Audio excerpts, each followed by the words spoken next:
পরিবেশের আবেদন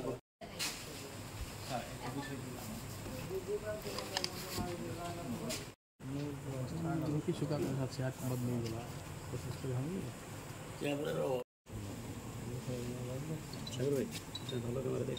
বাবু আমার পাশরা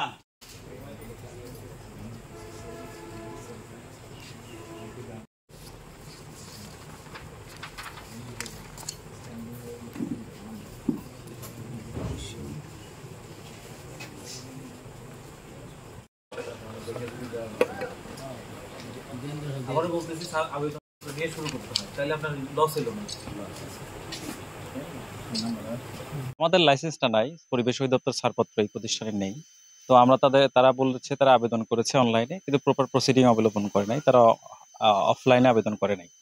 তো যেহেতু আবেদন করে নাই, প্রতিষ্ঠানের কার্যক্রম চলছে, এই জন্য আমরা এনফোর্সমেন্ট কার্যক্রম গ্রহণ করবো। তার মধ্যে পরিবেশ সংরক্ষণ আইন 1995 সংশোধিত 2010 অনুসারে আমরা এনফোর্সমেন্ট কার্যক্রম গ্রহণ করবো, যাতে এই প্রতিষ্ঠান এনফোর্সমেন্টে পাঠানো হবে এবং সেখান থেকে যে ডিসিশন হবে সেই অনুসারে আমরা কার্যক্রম গ্রহণ করবো। সেটা জরিমানা হতে পারে, বন্ধ হতে পারে, স্থানান্তর হতে পারে, এটা ডিসিশন আমাদের এনফোর্সমেন্ট টিম দিবে। জেলা প্রশাসক মহোদয় স্যারের নির্দেশনা এবং আমার কালিয়াকৈরের ইউনো মহোদয় স্যারের নির্দেশনায় আমরা সকাল থেকেই প্রায় পরিবেশ অধিদপ্তরের সহযোগিতায় আমরা ভ্রাম্যমাণ আদালত পরিচালনা করি। এই কালিয়াকৈরে 4টি অবৈধ কারখানায় আমরা পরিচালনা করি ভ্রাম্যমাণ আদালত। এর মধ্যে 2টি কারখানা আমরা বন্ধ করি, আর 2টি কারখানায় আমরা পরিবেশ আইন লঙ্ঘন করার কারণে আমরা